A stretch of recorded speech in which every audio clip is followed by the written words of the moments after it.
महाराष्ट्र राज्य कृषी पणन मंडळ पुणे आयोजित तृणधान्य महोत्सव अर्थात मिलेट महोत्सव 2025 हा 8 ते 12 जानेवारी दरम्यान आयोजित केला आहे.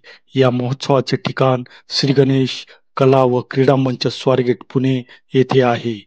तरी या महोत्सवात तृणधान्यांची विविध उत्पादने खरेदी करा व या महोत्सवाचा आनंद लुटा.